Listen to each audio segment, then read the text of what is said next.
No, this is definitely not what we voted for. I'm Jessica Denson, and this is Lights On. Welcome to Lights On. If you're not already subscribed, please subscribe here to the Jessica Denson YouTube channel. This is the home for movement. As you know, if you are not new to the show, I am a constant drumbeat on how and why we must constitutionally remove Trump and this entire criminal predatory regime from power. This has been yet another week and another day when that case could not be stronger and the opportunity could not be more in our laps to be pursuing that path to get them out of office. What did Donald Trump do today? Fire the labor chief who is telling the truth about the poor job numbers last month. What do authoritarians do? They root out any sources of the truth. They fire inspector generals. They fire prosecutors who are going after corrupt people. Donald Trump put a 52% or 50% tariff on Brazil. Why? Not because the country deserves it, not because it's better for our trading prospects as a nation, but because they are going after his fellow insurrectionist known as Trump of the tropics, Bolsonaro, who in his stead, in the footsteps of Donald Trump, tried to launch an insurrection against Brazil in 2022.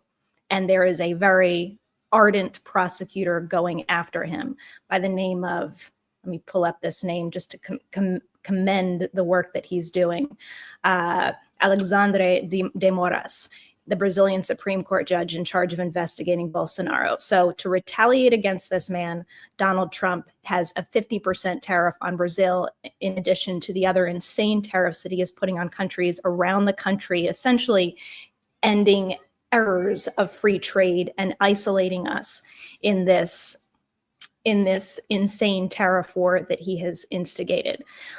This is clearly a criminal administration. Clearly, Donald Trump on a daily basis is trying to distract from the daily unfolding revelations in his connections to Jeffrey Epstein. I'm going to talk a lot about that in just a minute. I also want to get the feedback from our guest today, who is a former Senate staffer. He also founded Citizens Impeachment. He's been a regular on the show before, Gabe Garbowit. I'm really happy to have him back, just really to weigh in on the case for impeachment and removal with all of the news that we have learned in the last couple of weeks, and that frankly Donald Trump is desperate to make go away, but is epically failing at that as he should. As I talked about last week, these are things we have known to be true about this man for years. But finally, the wool seems to be falling from even some of his own supporters' eyes, and this case is just not going to go away because I guess being a child predator is the breaking point. Thank God we actually found one. And why would we not use this opportunity to pursue removing this man from office? But what happened today? Donald Trump transferred Ghislaine Maxwell out of a high security prison. He has already had his personal defense lawyer, AKA current corrupt Department of Justice official Todd Blanche, meet with Ghislaine Maxwell.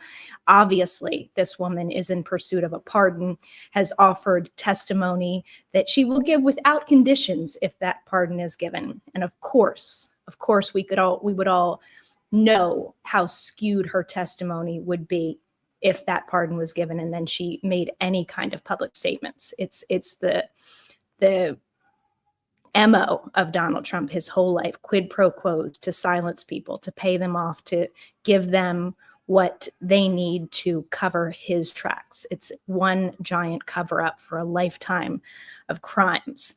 But today, after this week calling Virginia Giuffre, who was one of the first accusers of Epstein, someone who came forward years ago calling for criminal charges against Epstein, talking about how she was groomed by Ghislaine Maxwell to be sexually abused, provided key information to law enforcement that helped prosecutors ultimately convict Maxwell in 2021.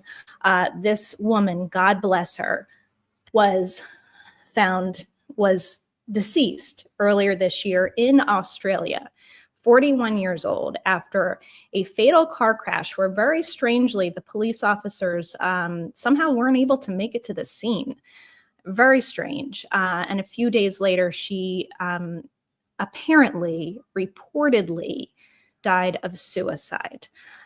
I'm going to get back to that in a minute, but already this week, Donald Trump has referred to her as basically a possession, in saying that she and other young women were stolen from him at Mar-a-Lago, stolen from him. And that already prompted, as many of us had the just knee-jerk disgust reaction to that statement of considering these women, and Virginia Giuffre in particular, possessions that could be stolen.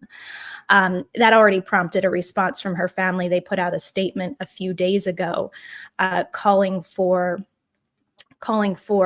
the release of any information pertaining to Maxwell, saying it was shocking to hear President Trump invoke our sister and say that he was aware that Virginia had been, quote, stolen from Mar-a-Lago.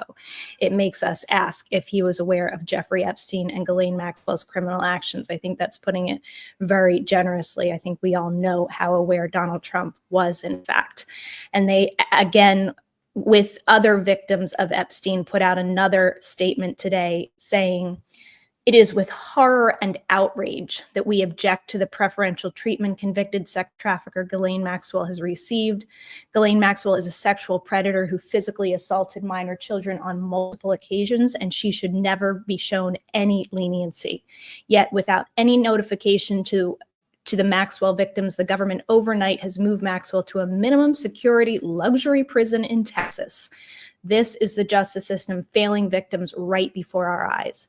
The American public should be enraged by the preferential treatment being given to a pedophile and a criminally charged child sex offender. The Trump administration should not credit a word Maxwell says, as the government itself sought charges against Maxwell for being a serial liar. This move smacks of a cover-up. The victims deserve better." And it was signed by Annie Farmer and Maria Farmer, who was also one of the very early ones to report this, Cy and Amanda Roberts, who are the family of Virginia Roberts Giuffre, and Lynette and Danny Wilson, also part of Virginia's family. And I'm going to get back to Sky Roberts in just a second. Since we're talking about apparent suicides, let's just start off with the reporting that came out this week about that jailhouse footage. And I just, on this subject, my God, I started off saying, no, we didn't vote for this, because if you watch this show, I don't believe for a second that Donald Trump legitimately won this election. And more, but so tragically, so very late, people are waking up to the fact that this election was manipulated in so many ways. There's the voter suppression front. There is the very likely manipulation on a tabulation level, also possibly on a mail-in voting level. Cybersecurity experts, renowned people in the hacking and computer science industry were warning and begging the Harris campaign to conduct recounts. So every single time I hear somebody on the news say, well, this is what we voted for, it is just, I can't stand it for a second, because no, it wasn't. And if you don't believe it, then we should have, for goodness sakes, checked. And if we don't do our due diligence, our hopes of having another election in this country are a pipe dream. So, when I saw Kamala Harris was on with Stephen Colbert last night, and she was talking about how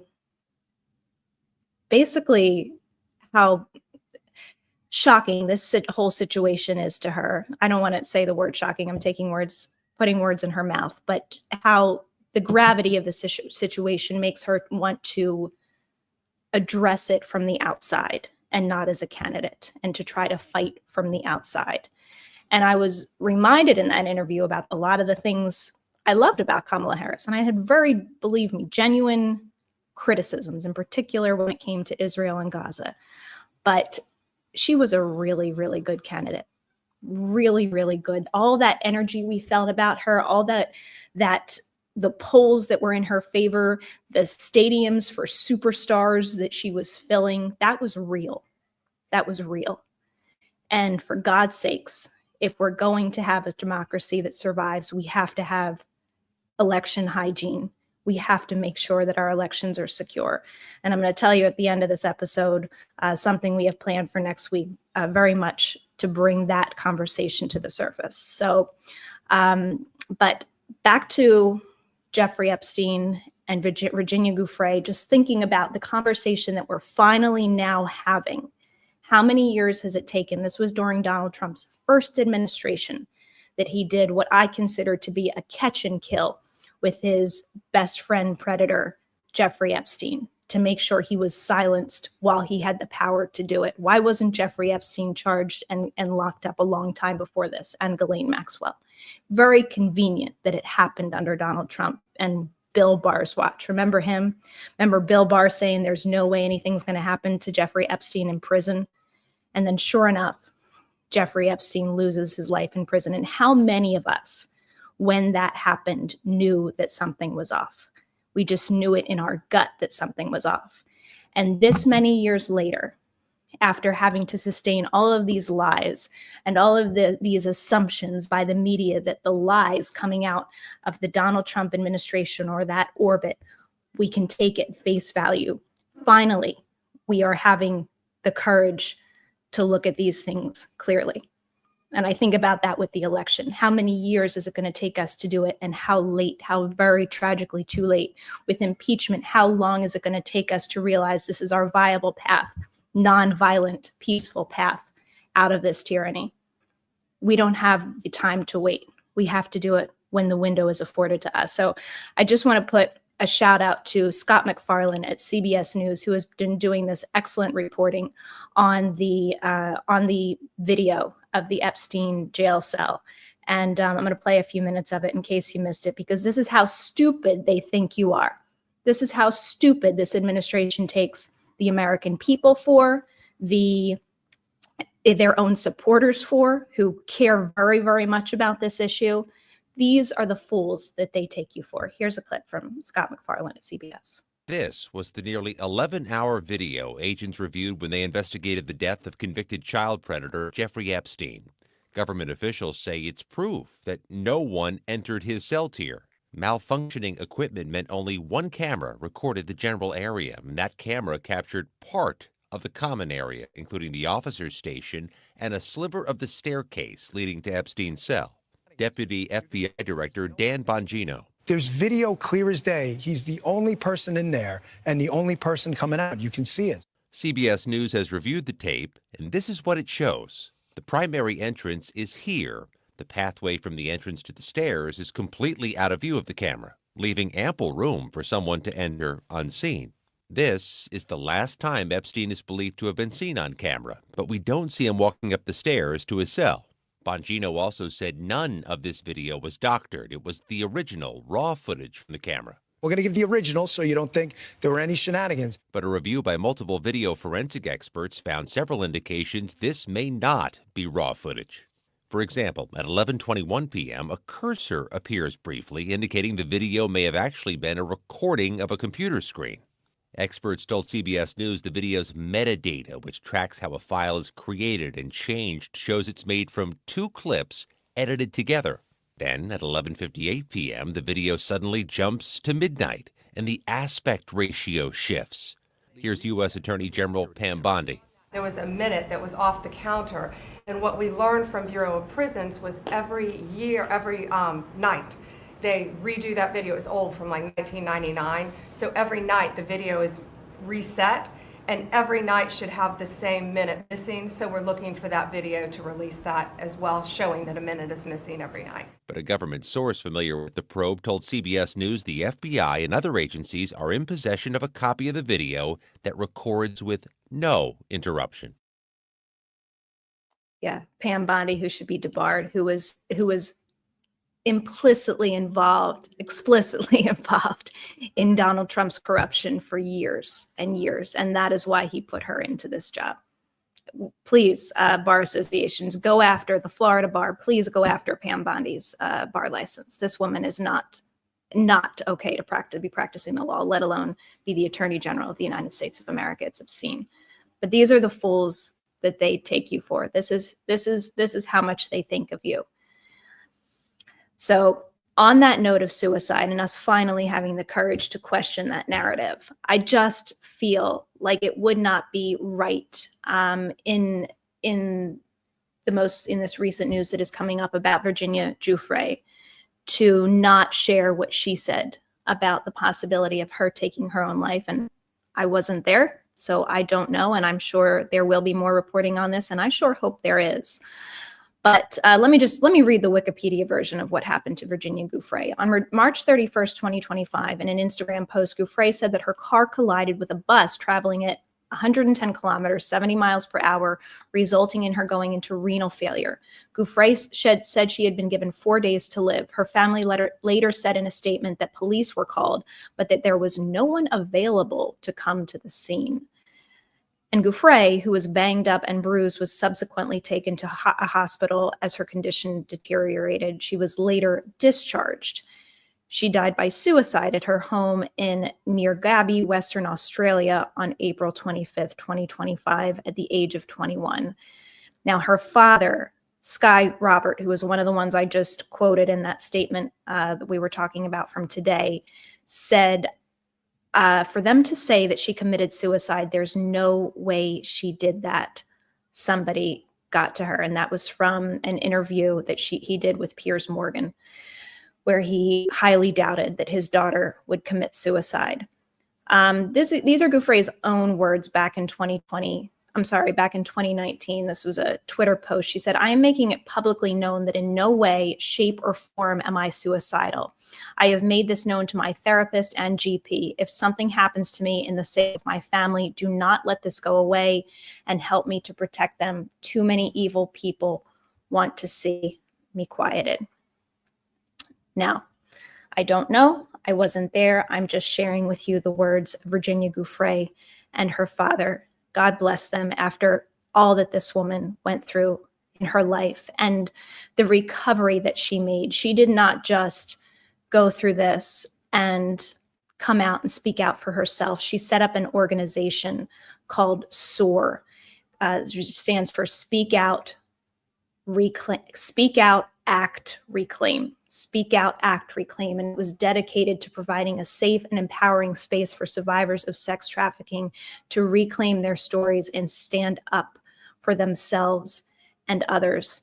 I want to put up, I'm looking for this graphic because there's another statement from her website that was really beautiful from the SOAR website. Let me see if I have it here. Shoot. Yeah, there we go.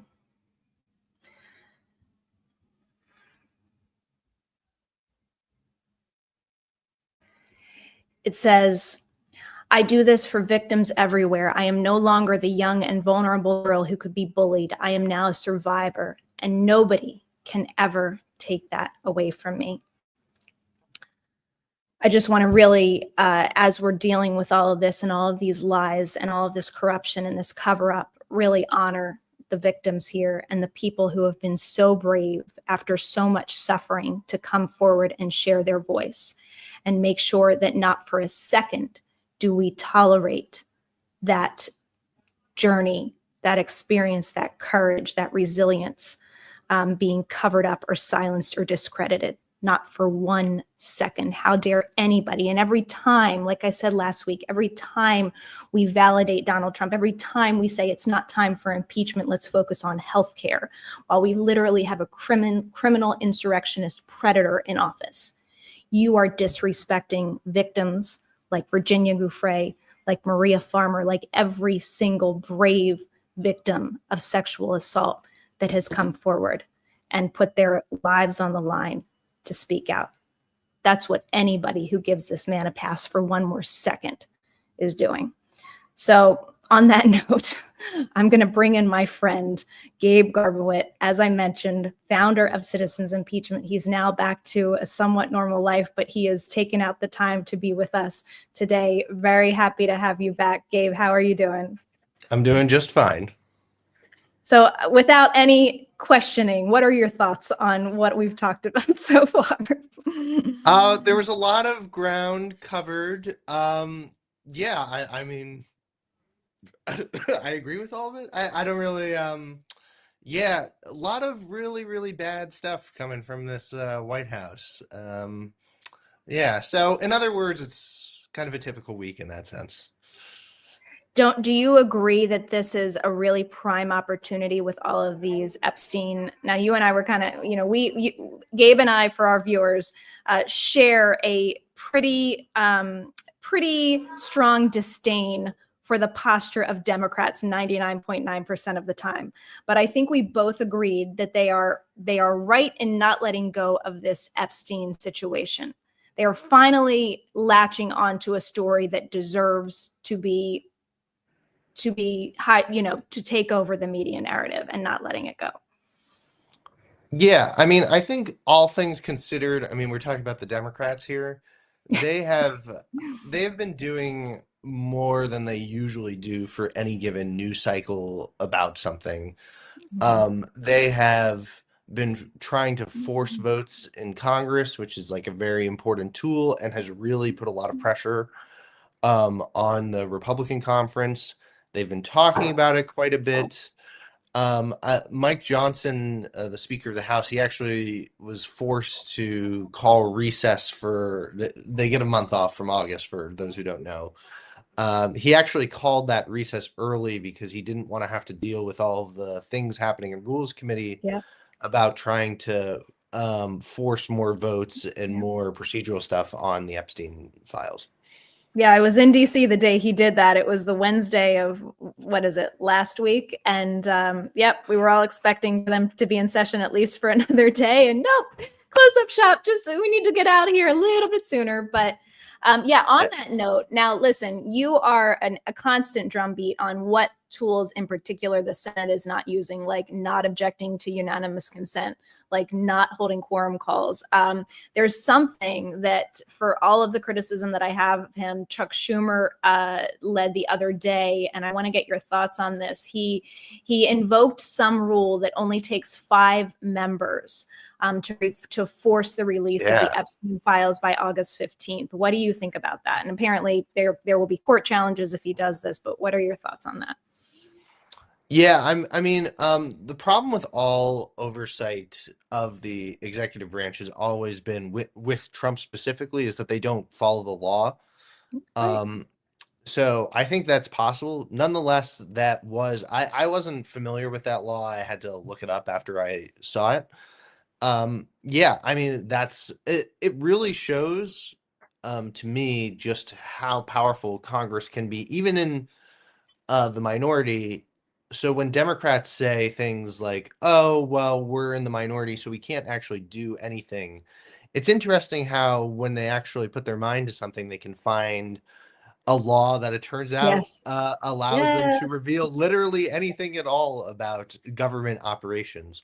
That came from a committee whose jurisdiction is literally like the efficiency or lack of efficiency of any government operation ever, I guess.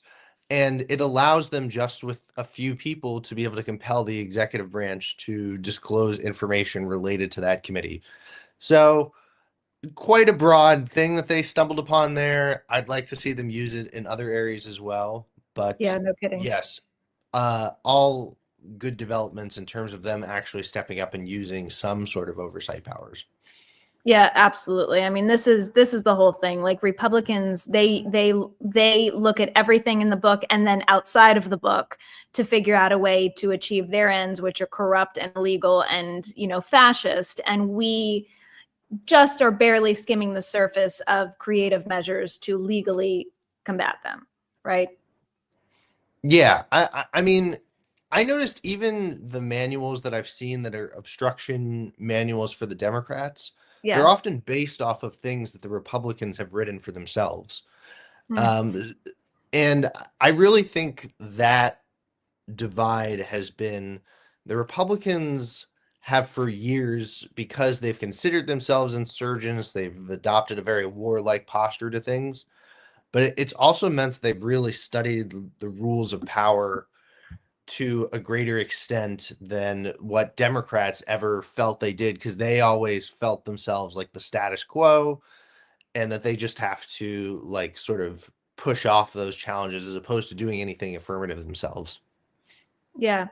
Now you sound so, I got to be honest, you sound so gentle right now, but you have been on fire in Blue Sky going after Democrats, Gabe, and I'm going to put some of your posts up on the screen because people need to hear these things. They need to understand what can be done, what versus what is being done, platitudes versus, actual concrete action, diagnosis versus the cure. Like John Bonifaz always says, they'll give you the diagnosis, but they never want to give you, the remedy. So this is here. Let me just put up some of your thoughts. Yeah. I have a few of them. Yeah. You have a few of them. So this is from an article this week that said, and your comment was, "Dear God, these people are pathetic." And this is the article. Senate Democrats have a chance to show their voters they can effectively stymie President Trump as Republicans work to advance spending bills and a flurry of nominations. But publicly and behind closed doors, the Democratic Party is grappling with whether to resist or, in Minority Whip Dick Durbin's words, seek a, quote, quid pro quo, Jordan Carney reports. Inside Democrats' lunch Wednesday, senators talked through potential September strategies. Among the ideas they are floating is securing policy wins, like preserving soon-to-expire Affordable Care Act tax credits or getting a commitment from Republicans not to pursue more rescissions. And one person had a very good comment on that, getting a commitment from a large group of pathological liars. Yeah, right. I just want to scroll down on your thread where it said something that I specifically appreciated. It said, "The piece of shit child rapist, fascist insurrectionist has been in office for 6 months now. He's taken a blowtorch to all values that decent people stand for, and the Democrats are sitting around debating whether it's appropriate to resist." Take it Yes, away, that is a little more intense than what I was saying earlier. Yes, but yeah, I stand by it, of course. Yeah, I mean, this is, please. Yeah, there's two things I'll say about this. One is that I find it, because I read like a lot of the congressional outlets that really don't get like that wide of a circulation outside of Capitol Hill. And so they're all bought into like the general crazy dynamics that are on Capitol Hill. So they will just like report things and they don't understand while they're reporting them just how insane they are. So I found that a lot of like the posts that really get people very angry are often where I'm like literally just looking through the news outlets and I just see like some random hard news article and I just post it directly and everybody's like, "Oh my God, that's what these people are doing? It's insane." Yeah, in that particular case, that one really spun me into a rage because the Democrats, the biggest outcry that they got on Capitol Hill this year was when they just signed off on Trump's budget without making any demands whatsoever. And what they have been trying to do, they want to avoid doing that this time. So what a normal party would do when their entire base revolts against them and gets furious at them for taking an action that they believe is conceding to the Trump administration, which it was, they would be like, "Oh, okay, well, how about the next time we have to do that, we won't do that." Instead, they are actively negotiating with the Republicans on how to make, not just pass all the bills they need to do to avoid a shutdown, but to do it as fast as possible. And that is like that grand bargain that they're trying to make, the quid pro quo, as Durbin tried to make. He's trying to make a deal so that they can pass bills and also pass a lot of the fascist nominations that are being put. And virtually every single Trump nomination is a fascist nomination. They're trying to make that go as fast and as comfortable as possible for the Republicans. That's what's happening. And yeah, that's why I was really, really fucking pissed when I posted that. Yeah, and one thing that I know your former organization, your baby that you have now given to adoptive parents, here is doing a great job, and all the volunteers at Citizens Impeachment. One thing they have shifted a focus to, or at least we're doing for a while, is trying to get senators outspoken on impeachment. because it's not just, yes, the House has to initiate this, but these other people are not gagged. The entire, every single one of these Democratic senators who goes out there and does some, gets on their high horse about some issue, these people could be outspoken about impeachment any single day of the week. I've been always fascinated with impeachment because for me it is such a base level bare minimum thing to care about, right? Right. It's like, okay, you can talk, and I have written words for politicians to talk nonsense about things many, many times. So I know how it is. Like they'll talk about whatever. They can kind of figure out sort of what the general vibe is and like try to plug into it but they're very careful with their words. And impeachment to me, it's one of those things that most people already assume that they all support.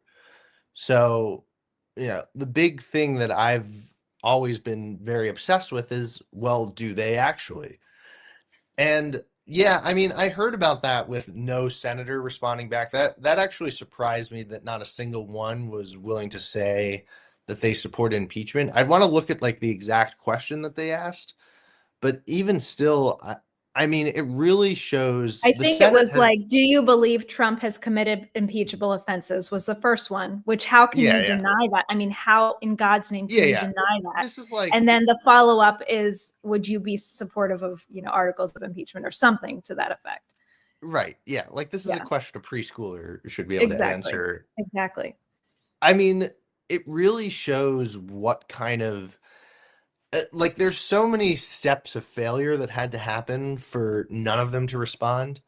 That means to me that they had to be like, oh, for some reason I shouldn't feel that I need to respond to someone asking me, most likely a constituent directly asking me what I think about this issue and deprioritizing its importance. Because even if you don't think that it's possible right now, you should at least say something about it. And yeah, everything's impossible if everybody says that it's impossible and does nothing about it.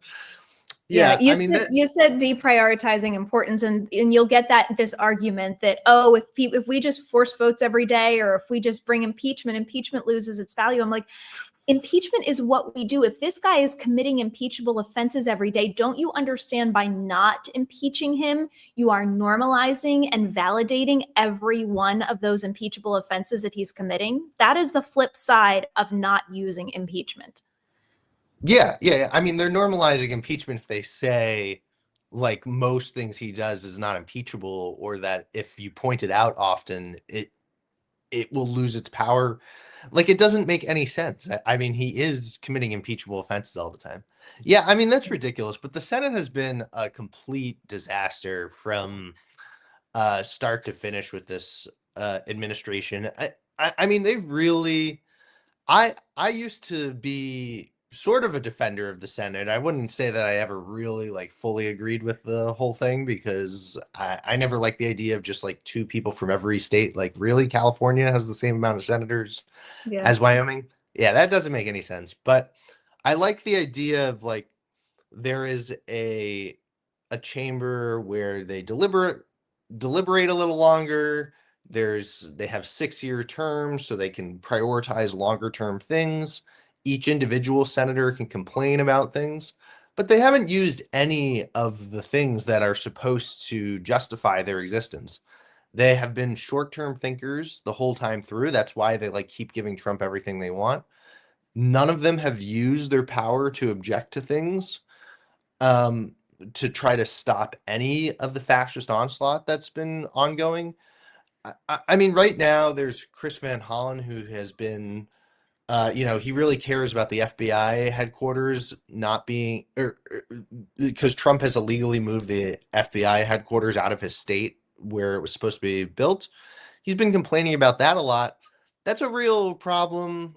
I don't want to like take away all the jobs there, but this is like squabbling over nothing in the midst of an insane government crisis. So they've really done nothing at all throughout all of this, and certainly nothing that makes me even think that the Senate should be around. I would be totally fine with abolishing the Senate if. Yeah, I think you we got described in rid- one of your other posts, you described that chamber as death itself. Yeah, I mean, it really, they're just so useless.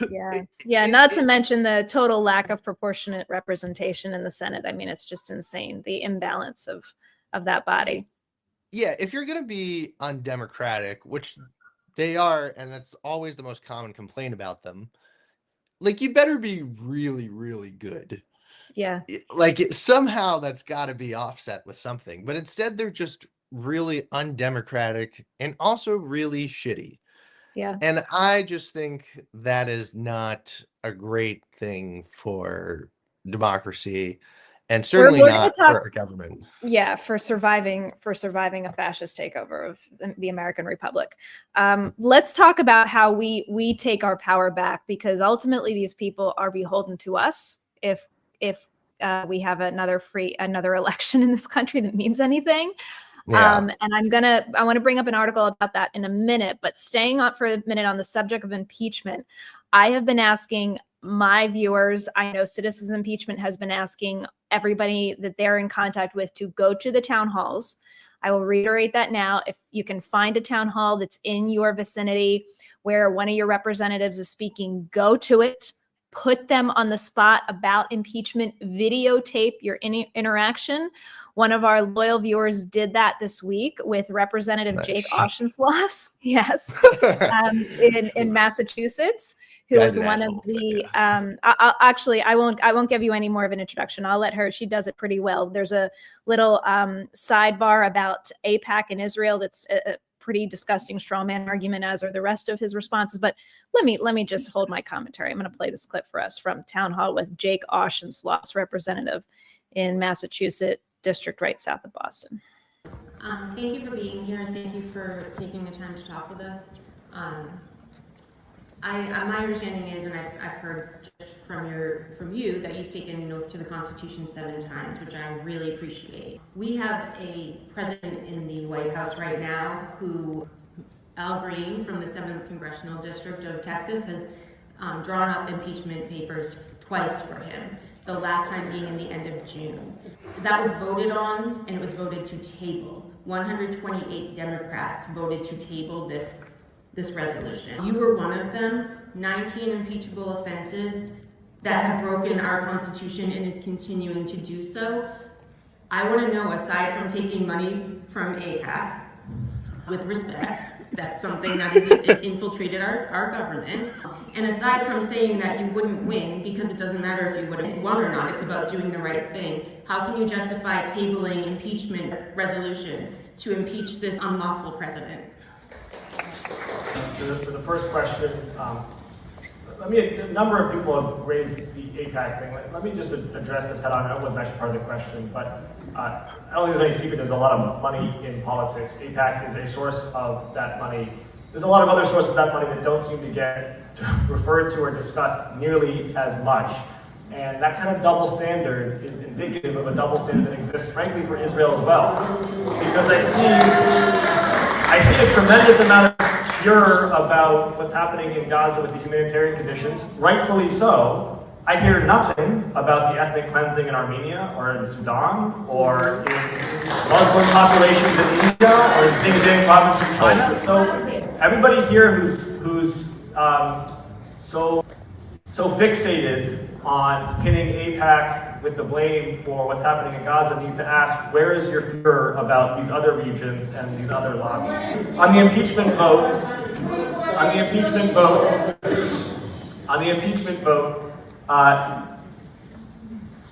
so everyone in America gets due process.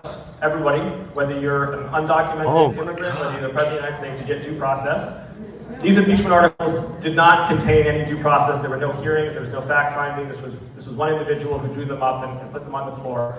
And I believe that we should have had due process around those articles. But more to the political point, frankly, the House has not taken up those articles. Speaker Mike Johnson is not going to put up impeachment articles on the House floor. And if Democrats are seen as fixated on impeachment rather than health care, it undercuts our chances to win the midterms. And that is the whole ballgame. Everything we do has to be oriented around turning him into a lame duck next term. And that means not getting distracted. Because Democrats have been attacking Donald Trump ad nauseum for 10 years. And you know what? His favorability ratings are exactly the same as they were 10 years ago. So it's not working. And we've got to focus on not just how much we hate him, but on what we would do with power. How would we make people's lives better if we were in charge? Housing, healthcare, rule of law, law and order, national security. So I wasn't interested in letting, yet again, him set the overt window for debate. I'm interested in letting Democrats be fixated on what we want to talk about going into the midterms. Okay, I go ahead, Gabe. I'm gonna hold. Yeah, no, that guy sucks. Yeah. Wow. Yeah. I mean, I applaud. That is about what he is like behind closed doors, is my understanding. So, at least he's a jackass in public. I mean, that is so stupid on so many different levels. He seemed to be saying that they shouldn't do impeachment because of due process. I mean, that's why you have the trial in the Senate. Yeah, and no, not to mention they literally voted to table it. You have to understand that's the first step. They said we don't even want to talk about this. So he voted with Republicans to shut down debate for Mr. Due Process there. Yeah, like the actual process that they voted on for the tabling is literally saying that they don't want an hour of debate about this on the House floor, which I think is required before you vote on the underlying articles or something. Also, on top of this, he's claiming that there was no due process and that it's just like some guy drafting them. I believe the second impeachment of the second successful impeachment of Donald Trump, that was David Cicilline and Ted Lieu. It might have been one other person drafting up articles. And then they voted on it. They didn't have due process. They didn't have some trial. I don't really know. Yeah, I mean, that's just like, and then saying, well, Mike Johnson would never let us vote on it. That's what they were voting on. Exactly. Yeah, exactly. No, that's the implicit power given to them. You taught me well, Rule 9, Gabe, and that's that any member can force a vote on articles of impeachment. It is such a straw man in so many ways, not to mention these people are grossly out of touch. Not only are they not using the power that they have, he says, give us power so we can use it. They don't use the power that they have. They say midterms are the whole ball game, and they are so friggin' disconnected that they don't understand, or I don't know who the hell is in their ears, that the majority of the country wants this man and this criminal regime removed from power now. And if they wanted any credibility or any hope of winning another election again, they would get behind that position. They would be fighting for it, not when they have the votes, but when they have taken an oath and it's the right thing to do. And we just literally have like 3 minutes to wrap up, Gabe, but I have up on the screen this article. I think you posted this too, so I'm pretty sure you have your eyes on it.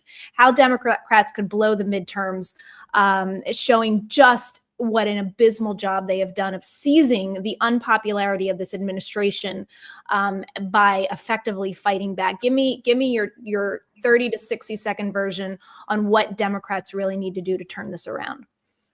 Yeah, so the article points out that really there are a lot of flashing red indicators that could potentially mean that they will not win seats in the midterms. They've been treating it as a given, and it's not been.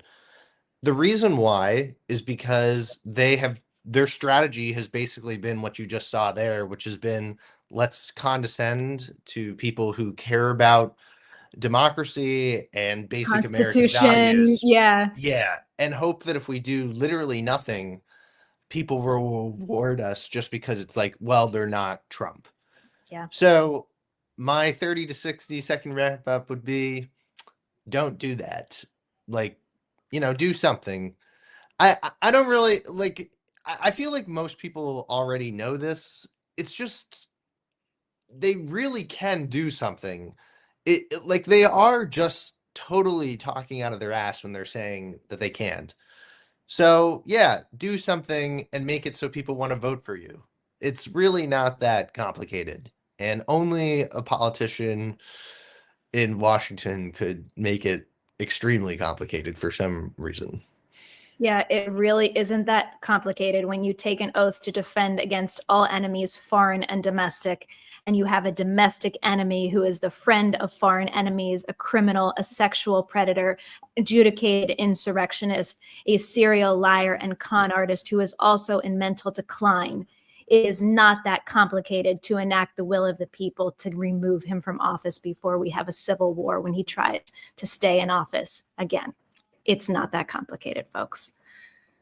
So, Yeah. Gabe, my friend, Gabe Garbowit, joining us from Australia today. Thank you so much for coming back on Lights On. I really appreciate it. My pleasure. So thank you everybody for joining us today. I'm going to wrap up a little bit early, but I have some really important announcements. First of all, there is a event coming up tomorrow that you've probably heard of. They're billing it Rage Against the Regime. This is kind of like a, I haven't been quite clear about what kind of protest it is, but anybody who knows me and knows what I've done in this space, that I've formed the Removal Coalition to explicitly orient protests to be very clear about the objective of constitutional removal, knows that I kind of don't have patience for wasting the energy and opportunity of massive protests without a very clear demand. And so when I saw this branding for Rage Against the Regime, I'm like, damn, just one word changed and they'd have it on point. How about remove the regime? Remove the regime. So I haven't seen that in their messaging for tomorrow, this day of action tomorrow. But if you engage in any of these protests tomorrow, please show up with signs that say remove Trump, with signs that say impeach, convict, remove. Be very, very clear. In that vein, I have gotten behind, and the Removal Coalition has gotten behind an event that will explicitly be billed Remove the Regime. And that will be taking place. This is a teaser. We haven't done an official rollout, but it will be taking place on September 2nd in Washington, D.C. September 2nd in Washington, D.C. This is a very important event. If you've seen any of the activity that I've done with Flair, going through the halls of Congress, it's been very popular content because we are peacefully exercising our rights as American citizens, and it is having a real effect in that building, which we should, by the way, not take for granted for 1 second, because it is such an incredible privilege we have as Americans to be able to literally walk in the offices of our legislators and let our voice be heard. So we'll be having a very important event on September 2nd, which is the day that Congress reconvenes to bring all of this Epstein stuff in their faces, not let them forget the person that they are backing, and be absolutely explicit about removing Trump from office. So if you can now, there will be a lot more announcements in the coming weeks, but if you can now, make your plans to join us in Washington, D.C. on September 2nd. There'll also be events on either side of that day, but the main Removal Coalition event will be on September 2nd. You can also check out Removal Coalition and our partner organizations at removalcoalition.org, or follow us on Instagram or Blue Sky. Another announcement next week, I will be covering in some capacity, and I haven't quite figured it out. I will be covering DEF CON, which is happening in Las Vegas. They have a voting village where they demonstrate just how easy it is to hack voting machines. There is a possibility that this show will not air as scheduled next week because I may be physically unable to. But if that is the case, you will likely hear from me early in the week on that and on the reschedule. But it's a really important coverage we're going to be doing next week. So thank you, everybody, for joining us tonight. Do not let go of this Epstein story. Please respect the victims and the brave survivors that have come forward. Please honor their sacrifice, their journey, their bravery, their voices in demanding this illegal administration be removed. If you haven't already, please subscribe to the Jessica Denson YouTube channel and support me and my work at thejessicadenson.com/donate or thejessicadenson.com, where you can buy merch for Lights On. I want to thank all of the subscribers, the members, and everyone who supports me in any way. For you being part of this movement with me, it means the world. It's why I keep doing it, and I love doing it with you. Thank you so much. Have a wonderful weekend. And as always, let your light shine.